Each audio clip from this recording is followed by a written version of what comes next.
Ikaw may ilong ka, nakakaamoy ka eh. Ikaw meron kang tiil, nakakalakad ka yan. May tiil, hindi makalakad eh. Pinapasan lang ng mga tao yan eh.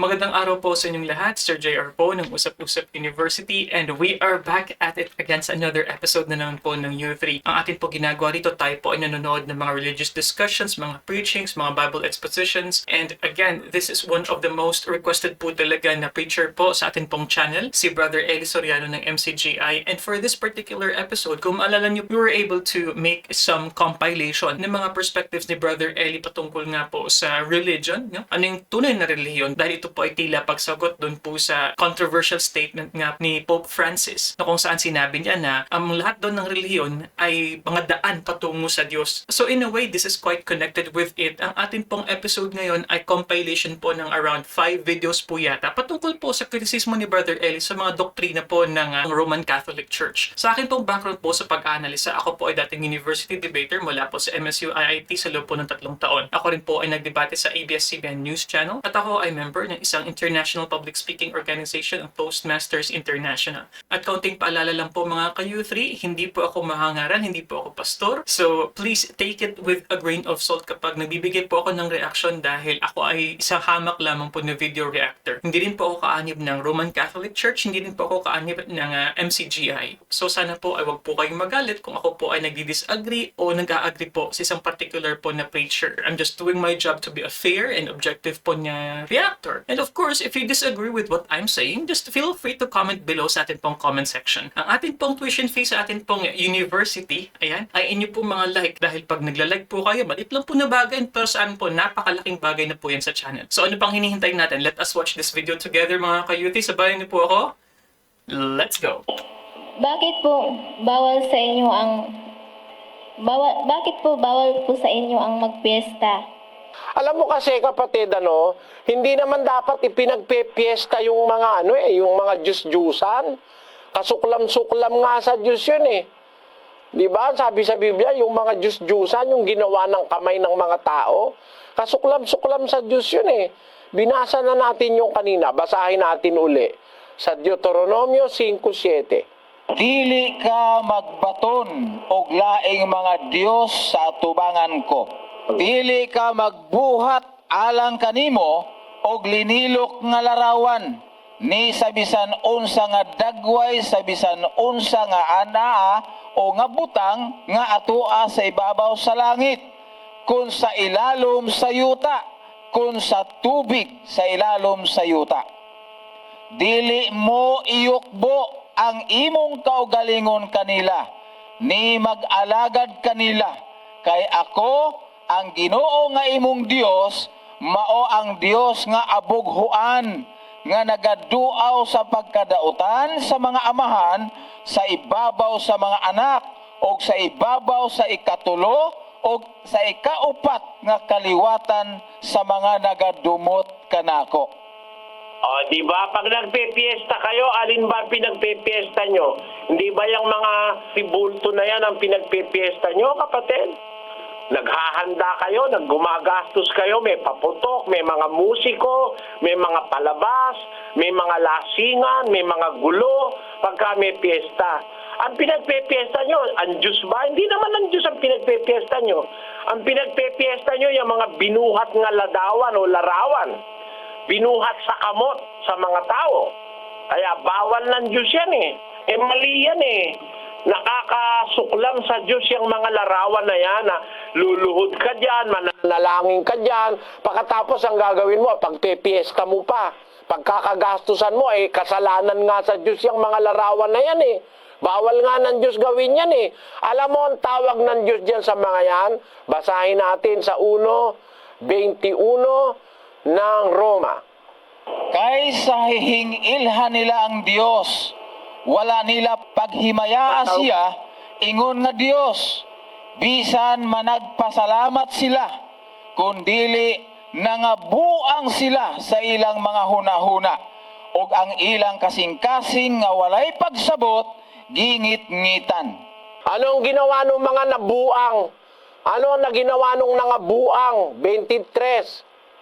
O giilisa nila ang himaya sa dili madunoton nga Dios sa pagkasama sa larawan sa tao nga madunoton og sa mga langgam og sa mga mananap nga may upat ka tiil og sa mga nagakamang sa yuta. Tamo, ayan ang pagkabuang nila, sabi. Giilisan nila ang himaya sa dili madunuton nga Dios sa pagkasama sa larawan sa tao. O di ba? Pinalitan nila yung Diyos nung larawan ng tao at saka larawan ng mga hayop at ng mga ibon. O anong ginawa nila? 25. Kay ni ana nga kamaturan sa Dios, iilisa nila sa bakak o gipalabi nila ang pagsimba o pag-alagad sa mga binuhat kaysa magbubuhat nga mao ang dalaygon sa walay katapusan. Amen. Tingnan mo yan ha. Kay ni Ana, ang kamaturan sa Diyos, giilisan nila sa bakak. O gipalabi nila ang pagsimba o pag-alagad sa mga binuhat kaysa sa magbubuhat. O di ba, maiintindihan naman ng Bisaya yan, kapatid na Jerry, di ba no? Opo, maliwanag po nga maintindihan po nila ito. Gipalabi nila ang pagsimba o pag-alagad sa mga binuhat kaysa magbubuhat. Eh, yung mga pinagpepiesta nyo, kapatid, Binuhat. gibuhat sa kamot, sa tao. Karumal-dumal sa Diyos. Ano ba yung karumal-dumal, Brad Jerry? Dulumtanan sa Dios. Dulumtanan sa Ginoo. Ang sasamba ka o mag-alagad sa gibuhat, sa kamot sa mga tao. Kaya sabi ni Pablo, nabuang, labag sa Diyos, Interesting. bawal sa Diyos, ayaw sa Diyos. Nagagawin mo yon dun sa mga binuhat nga larawan, binuhat sa kamot sa mga tao. Yan ay mga kasinungalingan, kabuangan, kaysa ilihan nila ang Diyos. Wala nila paghimaya siya ingon nga Diyos, bisan managpasalamat sila, kundili nangabuang sila sa ilang mga huna-huna. Yun ang sagot ko sa'yo. Okay, so that video mga ka-U3 was the first of the 5 yata na itanong mo kay Soriano episodes po. Ito nga po ay compilation. And isa ito sa mga pinaka-main. So I just wish na mas matagal sana o mas mahaba yung discussion ni Brother Eli doon dahil very important konsepto nga ng pagpifiesta. Parte na yan ng ating kultura bilang Pilipino mga ka-U3. Although interestingly, all over the world, yung ating pong mga konsepto ng festivities, yung mga festivals natin. Honestly, while yes, meron tayong mga tinatawag na patronal fiesta, na kung saan yung mga patron saint ng each barangay or town or city, for example, ay binibigyan ng kumbaga parangal. In general po kasi, mas malaki po kasi ang ating pag-value sa merriment, yung kasiyahan during fiesta instead of the actual quote-unquote religious festival po talaga. So sa palagay ko po, we were able to incorporate yung term nga po natin dyan sa pag-practice po natin ng Katolisismo sa Pilipinas, folk Catholicism, dahil po may mga elements na po ng paganism, may mga elements na po ng mga sinauna po nating kultura na ina-incorporate po natin into our version now of Catholicism, dahil sure po ako sa atin po mga OFW po na mga ka-U3, lalong-lalo na po na nakadestino po sa Italia, sa Roma, iba po yung kanilang celebration, marami pong significant po na difference sa kanilang pagiging Katoliko mga ka-U3. So the second video is about na naman po sa penitensya. Ayan, so let's listen. Danilo Poster, isa pong Katoliko. Magandang gabi po, Brother Eli. Magandang gabi po. Yung aking katanungan ay kailangan po bang saktan natin ang ating katawan para mano natin yung kasalanan? Ay, mali po yun. Yung ginagawa sa Katoliko, nagpipinitensya, sinasaktan sarili. Labag po sa Diyos yun. Sa Biblia, labag yun. Pakinggan nyo sa Colosas 2, ganito ating mababasa sa versikulo 23. Ang mga bagay na iyay katotohanang mayroong anyo ng karunungan sa pagsambang kusa at sa pagpapakababa at sa pagpapahirap sa katawan, ngunit walang anumang kabuluhan. laban sa ikalalayaw ng laman. Hindi naman ho mo yung katawan mo, sinugatan mo, mapapatawad ka sa kasalanan eh. Lalo pang madadagdagan ang kasalanan mo. Kasi yung pong kasalanan ng kahulugan sa Biblia niyan ganito. Sa unang Juan 3:4, ganito nakasulat. Ang sino mang gumagawa ng kasalanan ay sumasalangsang din naman sa kautusan. At ang kasalanan ay ang pagsalangsang sa kautusan. Ang kasalanan po pagsalangsang sa utos. Pagka nilabag mo yung utos, nagkakasala ka. Ano po ba utos ng Diyos? Pakinggan nyo sa 19 ng Levitico. Pakilagay sa screen. 28. Huwag ninyong kukudlitan ang inyong laman dahil sa namatay. Ni huwag ninyong lilimbagan ang inyong laman ng anumang tanda. Ako ang Panginoon. Kahit nga lang tatuan mo yung sarili mo, bawal eh. Kudlitan mo, bawal eh. Yung pampahirapan mo. Ang may-ari niyan ng Diyos eh. Iniingatan nga ng Diyos yan, sinisira lang natin eh. Tingnan ninyo ang Diyos, binlagyan tayo ng tinatawag sa katawan na yung defense mechanism. Yun po ang tawag sa siyensya, yung immune system. May panlaban tayo. Bawa, nahigup mo o nasinghot mo yung mikrobyo o virus. Nandito pa lang yun sa may nasal cavity na kung tawagin yung mga sinuses dyan. Hahatching ka na ng hahatching. Sisipunin ka. Kasi yung effort ng katawan, ilabas yun eh. Kaya sisipunin ka para lumabas yun eh. Kung meron diyang marumi, para lumabas yun. Kung merong mikrobyo, para lumabas. Ang katawan po natin, merong defense mechanism, yung ating immune system. Ngayon, ano ibig ko sabihin? May pandepensa ang katawan natin. Dahil gusto ng Diyos maingatan yung ating katawan. Binigyan tayo ng depensa. Meron tayong panlaban sa mga mikrobyo, mga sakit. May ginagawa ang katawan. Halimbawa, merong pumasok na virus. Ang virus po at saka bakterya, nabubuhay po yan sa normal temperature eh. Ngayon, pagka mataas po ang temperatura, pag mainit, namamatayan. Kaya tinyo pinakukuluan natin yung mga bagay na dapat pakuluan para mawala yung mikrobyo. Ang katawan, pagka may pumasok na mikrobyo, may infeksyon, patataasin ng katawan ng kanyang temperatura, kaya tayo nilalagnat eh.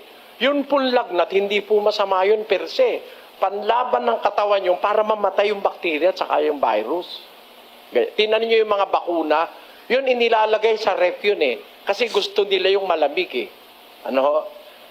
Pagka mainit, mamamatay sila, hihina. Kaya ang panlaban ng katawan, pag may infection, may viral infection o bacterial infection, pinatataas ng hypothalamus yung ating temperatura kaya tayo nilalagnat. Para wag masyadong makarami yung bakterya, wag masyadong kumalat. Yun po ang defense mechanism ng katawan. Meron na tayo diyang natural na pansanggalang sa katawan. Dahil gusto ng Diyos, maingatan niyang katawan. Pakinggan niyo po sa unang Tesalonica 5:23. At pakabanalin kayong lubos ng Diyos din ng kapayapaan. At ang inyong espiritu at kaluluwa at katawan ay ingatang buo na walang kapintasan sa pagparito ng ating Panginoong Heso Kristo. Gusto ng Diyos maingatan buo yung katawan, kaluluwa at espiritu. So, counting input lang po. If maalala niyo po, yung verse po na na-mention ni Brother Eli kanina patungkol po dun sa paglimbag sa balat. Yun din po yung sinagot ni Brother Eli nung may nagtanong nga po patungkol po sa pagtatato dahil yung work niya daw po ay tattoo artist. Although interesting po sa akin na yung first part po ng sitas ay nagsabi na yung pagkukudlit dahil sa namatay. So, my understanding is siguro when this particular book of the Bible was written, yung kultura po, yung tradition po ng mga tao kapag may namatay siguro is nagkukudlit sila sinasaktan nila yung kanilang sarili, maybe as a form of or expression of grief ng matindi pong kalungkutan. So sinasabi ng Biblia dito, pinabawalan sila. And ang ibig sabihin nga daw po ng kasalanan according kay Brother Eli is yung hindi mo pagsunod sa utos, yung pagsalangsang mo sa utos. So medyo technical kung titinan talaga natin. Ang kasalanan pala, hindi lang simple na pagkakamali, kung hindi, ito ay violation, ang hindi pagsunod sa utos ng Diyos. Buti ko na po makalimutan, kanina lang po on the prior video, gusto ko lang po i-mention na yung Cebuano term po kanina, I find it very interesting yung word na pagkabuwang. And my understanding is it's not just the literal po na craziness na idea po natin. Pero I think yung translation niyan is foolishness pagkakaroon nga daw po ng mga fiesta. So anyway, let's continue mga ka-youth. Tapos sisirain mo. Tayo, kalukuhan yung tinuro sa atin, hindi mo kukuha ka ng panghampas, hahampas-hampas kang gano'n. Sa Pampanga, sa amin, merong panghampas yung mga tansa na, igaganon doon sa, nagdudugo. Yun po, maling-mali na aral ng Katoliko. Para ka raw mapatawad, parusahan mo katawan mo, hindi po. Ang pagpapatawad sa kasalanan nakukuha sa pagsisisi. Pananalangin, pagpapatawad. Bawa, may nagkasala sa'yo, magpatawad ka para ikaw naman patawarin din ng Diyos. Marami pong remedyo para tayo mapatawad sa kasalanan. Hindi po ang pagpapasugat o pagpapahirap sa katawan. Maling-mali po yun. Kaya alam nyo, kung ako Katoliko, siguro magbasa kayo ng Biblia. Magbasa lang po kayo, matutuwid ang ating paniniwala. Ayun. Kaya kailangan po salita ng Diyos ang ating pag-aralan, Biblia. Tingnan ninyo, nagpapahirap mo yung katawan mo, mali naman pala ginagawa mo, kasalanan pa sa Diyos. Kasalanan po yun. Wala pong bata si Kristo yung katawan mo, pahirapan mo. Wala po. Maraming salamat po. Salamat po. Philip, bakit bawal sa inyo ang rebelto? Alam mo, kasi kaya bawal sa amin, bawal ng Biblia. Basahin natin sa 5:7 ng Deuteronomio. Huwag kang magkakaroon ng ibang mga Diyos liban sa akin. Huwag mong igagawa ang iyong sarili ng anumang larawang inanyuan na nasa langit sa itaas o nang nasa lupa sa ibaba o nang nasa mga tubig sa ilalim ng lupa. Huwag kang magpapatira pa sa kanila ni sasamba sa kanila, sapagkat ako na Panginoon mong Diyos ay isang Diyos na mapanibughuin, na naggagawad ng mga parusa dahil sa kasamaan ng kanilang mga magulang sa mga anak ng mga napupuot sa akin hanggang sa 3 at 4 na salim lahi. Lagay natin sa Cebuano. Ang sabi diyan, Dili ka magbaton og laing mga Diyos sa atubangan ko.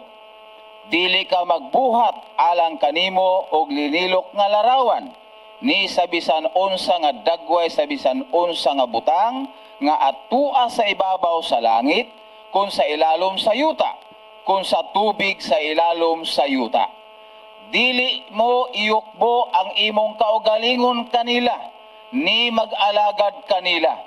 Kay ako ang Ginoo nga imong Dios, mao ang Dios nga abughuan, nga nagaduaw sa pagkadautan sa mga amahan, sa ibabaw sa mga anak, o sa ibabaw sa 3 o 4 nga kaliwatan sa mga nagadumot kanako. ayan, maliwanag yan na dili ka magbuhat. Ang sabi doon sa 5:8. Dili ka magbuhat alang kanimo ug linilok nga larawan ni sa bisan unsa nga dagway, sa bisan unsa nga butang nga atua sa ibabaw sa langit, kun sa ilalom sa yuta, kun sa tubig sa ilalom sa yuta. Dili ka magbuhat. Magbuhat pa lang bawal na eh. Gumawa pa lang bawal na ng larawang inanyuan. At bukod sa bawal gumawa, bawal din na dili mo iyukbo ang imong kaugalingan kanila, ni mag-alagad kanila. Dili bawal, sabi ng Biblia. Ayaw ka mag-alagad kanila o iyukbo ang imong kaugalingon, bawal ng Diyos. Yun ang nasa Biblia. Basahin pa natin yung isang talata. 17 ng Gawa, kapatid na Jerry. Busa kay kita kaliwat sa Dios, dili angay nga maghuna-huna kita, nga ang pagka-Dios sama sa bulawan, kun sa salapi, kun sa bato, nga kinulit tungod sa kabatid o paglalang sa mga tao. Ang liwanag niya, that's very clear.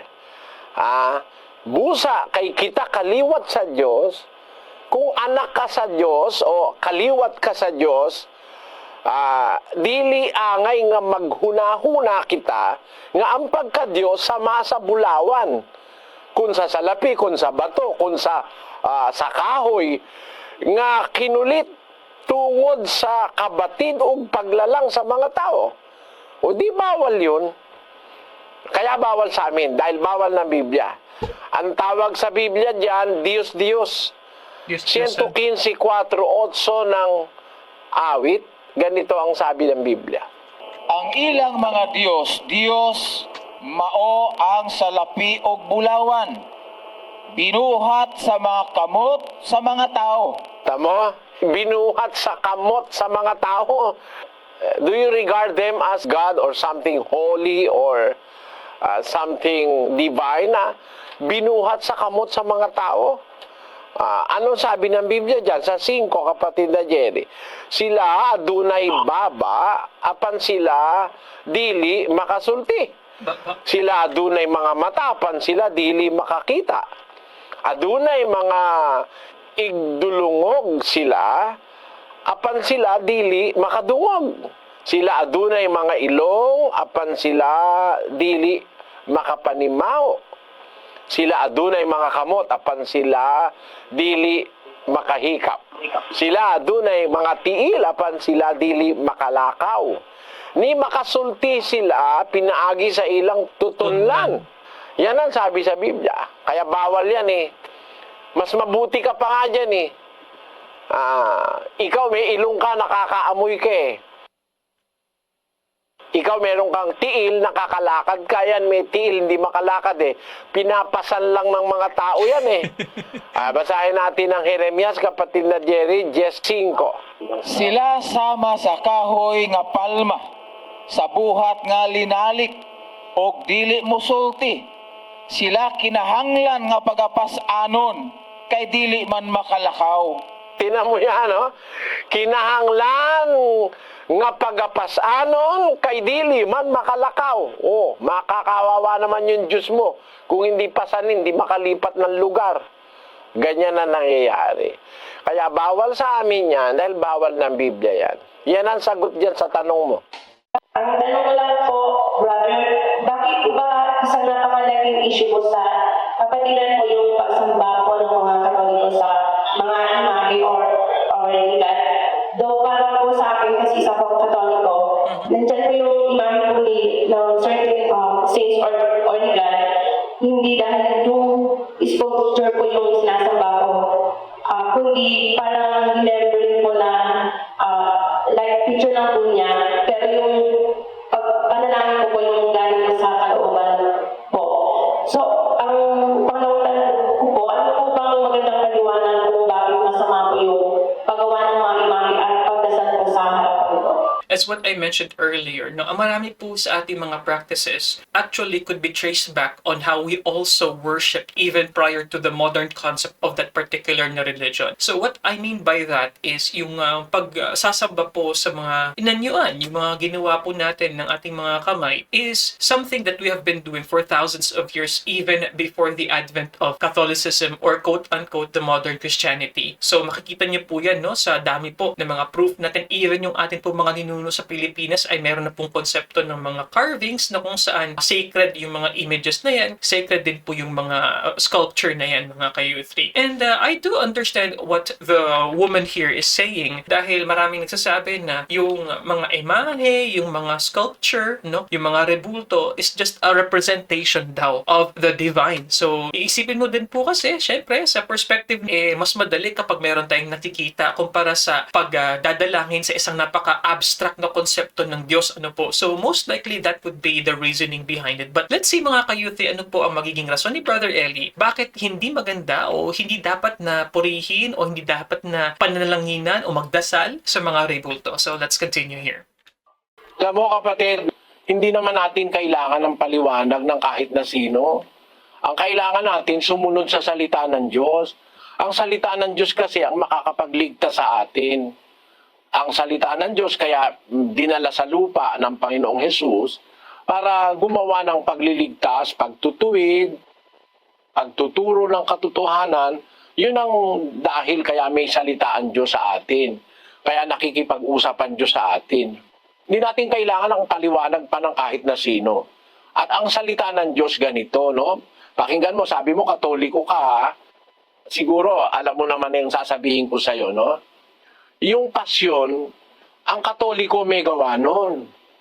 Yung pasyong Henesis ni Padre Mariano Pilapil ng Katoliko at saka yung pasyong Candaba ni Padre Aniceto de la Merced. No? Yung mga pasyon na yan, binabasa yan sa Pilipinas pagkamahal na araw. Ang sabi dun sa pasyon, ganito, huwag kang magagalit, pasyon ng Katoliko ito.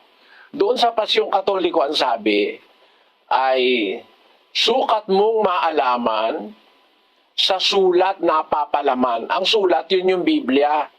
Kasi yung mga ibang sinasabi sa pasyon, kinopya ni Padre Pilapil sa Biblia. Sukat mong maalaman sa sulat na papalaman. Ang puong Diyos nga lamang, siyang dapat na luhuran at sambahin gabi't araw. Ayun, ang liwanag, oh. Ang puong Diyos lamang. Yung salitang lamang, isa lang ang sasambahin mo. Siya mo lang luluhuran, yung Diyos na may lalang sa atin. Yun ang sinasabi sa Biblia. 95:6 ng awit. O magsiparito kayo, tayo'y magsisamba at magsiyukod. Tayo'y magsiluhod sa harap ng Panginoon na may lalang sa atin. Ang luluhuran natin yung may lalang sa atin, hindi yung ginawa natin. Mali kasi yun, sumamba ka, lumuhod ka sa ginawa ng tao. Ang dapat na luhuran natin yung gumawa sa atin. Basahin natin ng 1:25 ng Roma. Sapagkat pinalitan nila ang katotohanan ng Diyos ng kasinungalingan, at sila ay nagsisamba at nangaglingkod sa nilalang kaysa lumalang, na siyang pinupuri magpakailanman siya nawa. Ayun, pinalitan nila ang katotohanan ng Diyos ng kasinungalingan. Nagsisamba sila, naglingkod sila sa nilalang. Si Maria, nilalang. Ang mga anghel, nilalang. Si Pedro, nilalang. Lumuluhod sila kay Pedro, lumuluhod sila kay Maria, lumuluhod sila sa mga estatwa na ginawa ng kamay ng tao. Mali yun kasinungalingan yun. Sabi ng Biblia, kapatid, hindi mo kailangan ng paliwanag ng kahit na sino. Hindi rin ako magpapaliwanag, yan ang sinabi ng Biblia. Kasinungalingan na imbis na ang paglingkuran mo, yung lumalang, maglingkod ka sa nilalang, baligtad. Dapat ang paglingkuran yung lumalang, hindi yung nilalang. Lalo na yung ginawa ng kamay. Basahin natin ang 17 ng gawa ng mga apostol. Yamang tayo nga'y lahi ng Diyos, ay hindi marapat nating isipin na ang pagka-Diyos ay katulad ng ginto o ng pilak o ng bato na inukit ng kabihasnan at katalinuhan ng tao. Yun, hindi natin dapat man lang isipin na may pagka-Diyos sa ginto, sa pilak, sa bato, sa kahoy, sa tanso, sa plastic, na inukit ng kabihasnan at katalinuhan ng tao. Bawal ng Diyos yun Alam mo kapatid, kahit ano pa isipin mo, iniisip mo, hindi naman ito sinasamba ko ang Diyos kung hindi man talaga pinasamba mo, ang Diyos talaga, ba't nilalagay mo pa sa harap mo yan? Ba't kailangan mo ilagay? Bawal nga ng Diyos yan. Pakinggan mo sa 5:7 ng Deuteronomio. Huwag kang magkakaroon ng ibang mga Diyos sa harap ko. Huwag kang gagawa para sa iyo ng larawang inanyuan na kawangis ng anumang anyong nasa itaas sa langit, o nang nasa ibaba sa lupa, o nang nasa tubig sa ilalim ng lupa.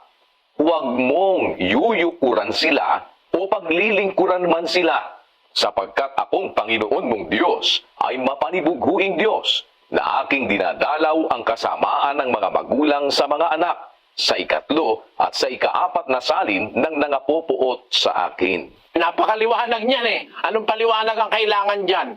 Pwede pa bang magpaliwanag niya? Iisip ka pa ba niyan? O kung ano pang guguni-gunihin mo o i-imaginein mo? Sabi ng Diyos huwag kang gagawa para sa iyo ng larawang inanyuan. Ayun, mga eskultura. Nakawangis ng anumang anyo sa taas sa langit, sa ibaba sa lupa, o sa tubig sa ilalim ng lupa. Huwag mong yuyukuran sila. Napakaliwanag na dyan eh. Ano pa ba papaliwanag mo dyan? Bawal nga yung Quran yan eh. Bawal. Kahit ano pa sabihin mo, hindi naman sila ang pinananalanginan ko eh. Kung hindi nga sila, ba't nilalagay mo sa harap mo? Ba't ka lumuluhod sa kanila? Ano bang klaseng filosofiya yun? Kasi hindi naman ganun ang pagsamba sa Diyos na haharapin ka, lalagyan bulaklak, lalagyan mo ng kandila. Wala naman ganun eh. Ang pagsamba sa Diyos, pagsamba sa katotohanan at sa Espiritu. Pag Espiritu, walang kahit anumang materya. Pakinggan mo 4:23. Okay, so pasensya na po mga ka-U3 at sa atin po mga viewers, Brother Eli, pasensya na rin po. So gusto ko lang po i-mention lang po yung ating perspective lang po on what should be done as to the Creator and what we have created. So sinasabi ni Brother Eli, yung Creator, yun ang dapat sambahin, hindi yung creation, lalo-lalo na human creation. So kung titinan po natin, yung estado, kumbaga, makita mo na hindi hamak na mas mataas yung taong lumalalang kaysa sa gawa lamang ng kanyang kamay. Also, may tanong po ako mga ka-U3, just for the phrase po na ginamit sa sitas na mapanibuguing Diyos, ano po kayang ibig sabihin nun? Kasi sinasabi din na 3 to 4 generations daw po, 3 hanggang 4 na salin lahi. What does it mean though? Yung basic ko po kasi na understanding is anger, a higher kind of anger. And interestingly, we can also notice some phrases describing God as a jealous God. So hopefully mga ka-U3, you can explain more sa atin pong comment section sa baba. And finally, yung sinabi ni Brother Eli, I really like it. Yung essence daw po ng totoong pagsamba, na totoong worship is in spirit and in truth. Ayan, napakaganda. So ito po yung discuss ni Brother Eli. So Brother Eli, take it away. Ng Juan. Datapwat dumarating ang oras at ngayon nga, nasasambahin ng mga tunay na mananamba ang Ama sa Espiritu at katotohanan. Sapagkat hinahanap ng Ama ang mga gayon na maging mananamba sa Kanya. Ang Diyos ay Espiritu at ang mga sa Kanya'y nagsisisamba ay kinakailangang magsisamba sa Espiritu at sa katotohanan. Yun, maliwanag yun kapatid. Ang salita ng Diyos pakikinggan natin. Sabi ng Biblia, dumarating ang oras at ngayon nga, sabi ng Panginoong Hesus, sasambahin ang mga tunay na mananamba ang Ama sa Espiritu at katotohanan. Sapagkat hinahanap ng Ama ang mga gayon na maging mananamba sa Kanya. Ang Diyos ay Espiritu. Di walang ribulto. Espiritu yun eh. Pero ba ribulto yung Espiritu? Ang Diyos ay Espiritu. Ang sa Kanya'y nagsisisamba, kinakailangang magsisamba sa Espiritu at sa katotohanan. Ayun ang pagsamba sa Diyos, kapatid. Walang kandila, walang bulaklak, walang kung ano-anong mga paraphernalia. Napakatapos luluhuran mo pa. Aaskasin pa ng panyo, hahalikan mo pa. Tapos sasabihin mo, hindi ko sinasamba yun. Hindi mo sinasamba, nahalikan mo na nga. Nilalagyan mo pa ng bulaklak.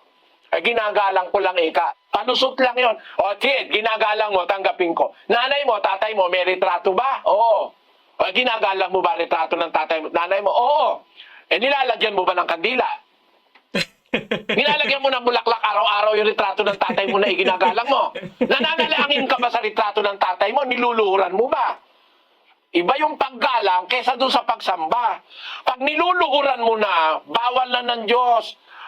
Sukat mong maalaman sa sulat na papalaman ang poong Diyos nga lamang.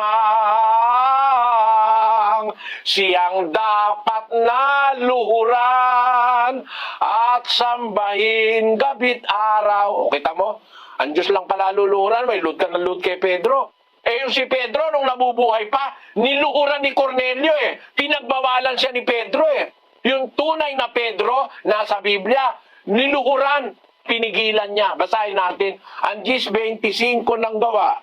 At nangyari na pagpasok ni Pedro ay sinalubong siya ni Cornelio at nagpatira pa sa kanyang paanan at siya'y sinamba.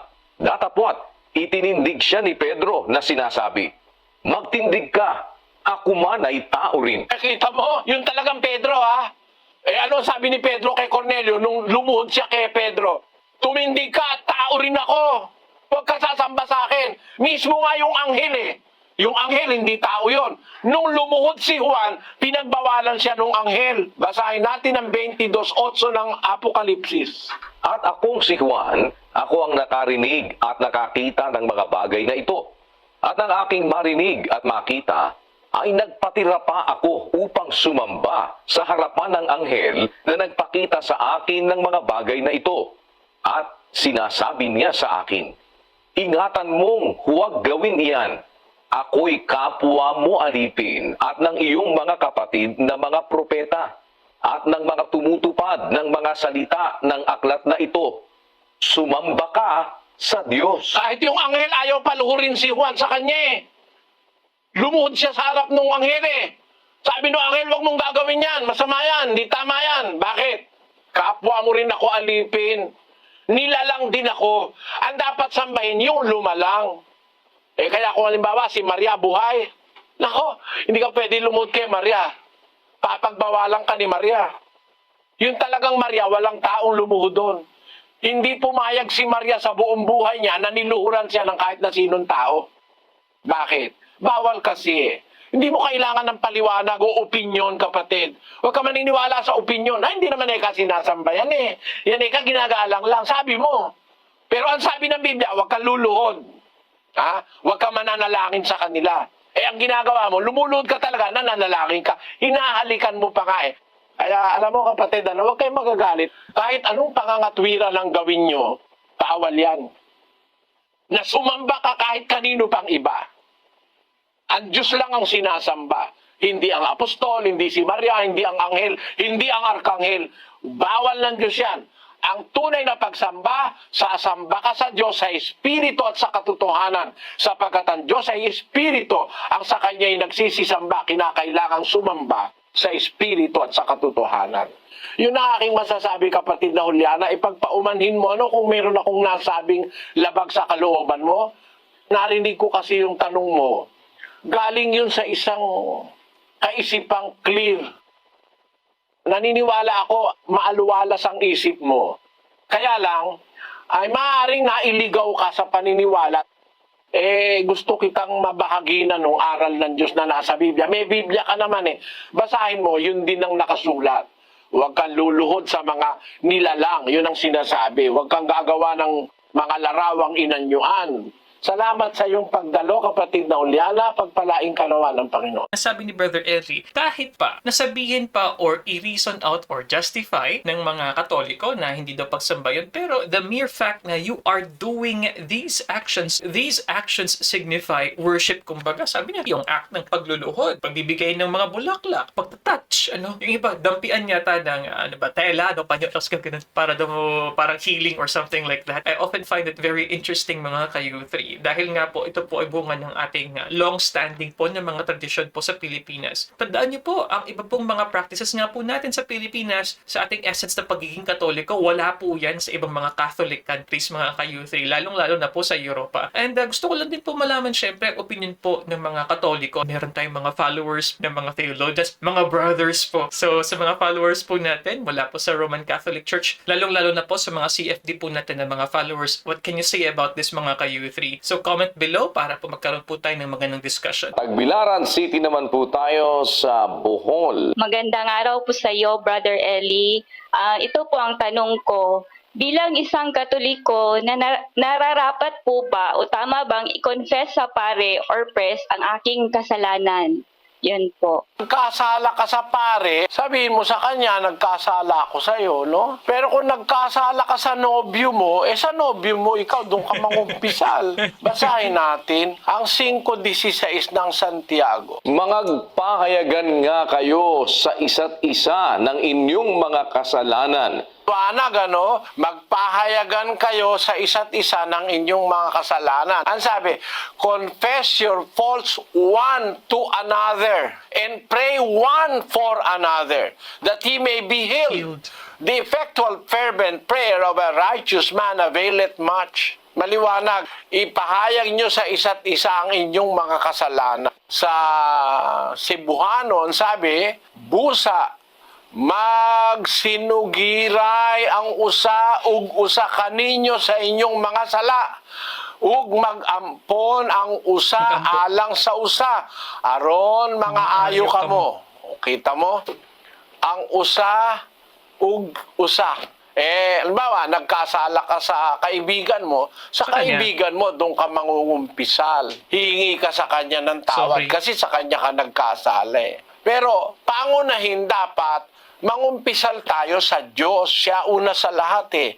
Basahin natin ang 32:5 ng awit. Aking kinilala ang aking kasalanan sa iyo, at ang aking kasamaan ay hindi ko ikinubli. Aking sinabi, aking ipahahayag ang aking pagsalangsang sa Panginoon, at iyong ipinatawad ang kasamaan ng aking kasalanan. English, kapatid la Daniel. I acknowledge my sin unto thee, and mine iniquity have I not hid. I said, I will confess my transgressions unto the Lord, and thou forgavest the iniquity of my sin. Said, I will confess my transgressions unto the Lord, not to the priest. If you have sinned against a priest, you have to confess it to a priest. But if you have sinned against another person, you have to confess it to that person. If you have sinned against the Lord, first of all, as the Bible said, I will confess my transgressions unto the Lord, and thou forgavest the iniquity of my sin. Let us read that in Cebuano. Sabi, giila ko ang akong sala, nganha kanimo, ug wala ko tagoy ang akong kasalanan. Mingon ako, igasugid ko sa Ginoo ang akong mga kalapasan, ug imong gipasaylo ang pagkadautan sa akong sala. Kita mo? Maliwanag, kahit saan mo basahin Biblia.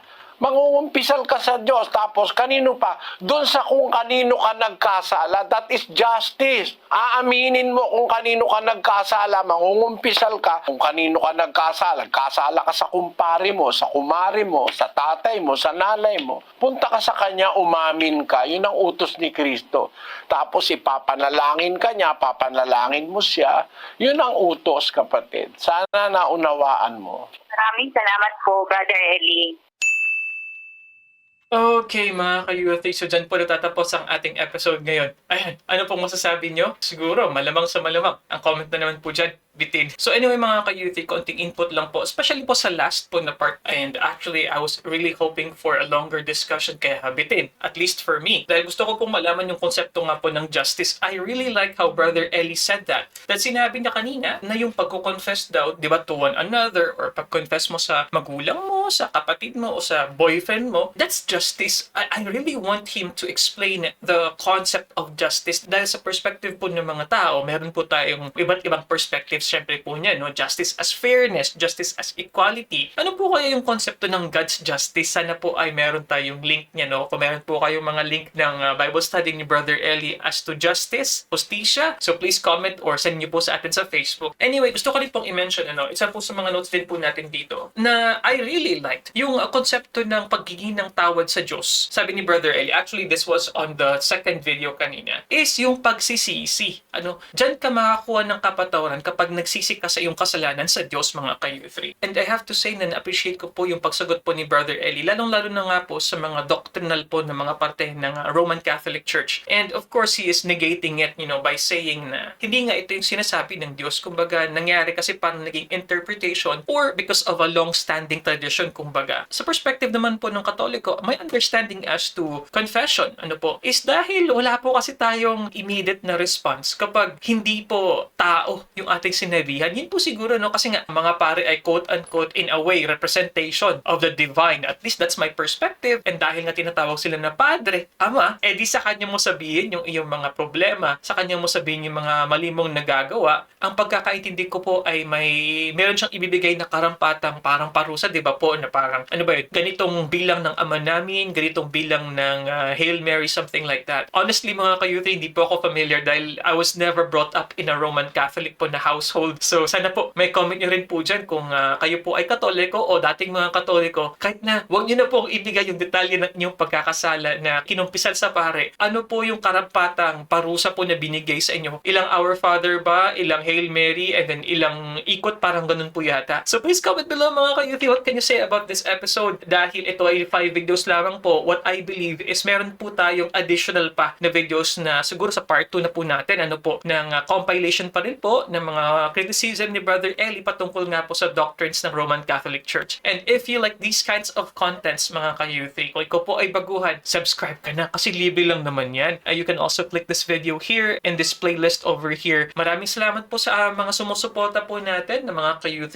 We have more than 153,000 subscribers na po, kaya maraming salamat. And I'll see you guys next time. Peace! Bye-bye!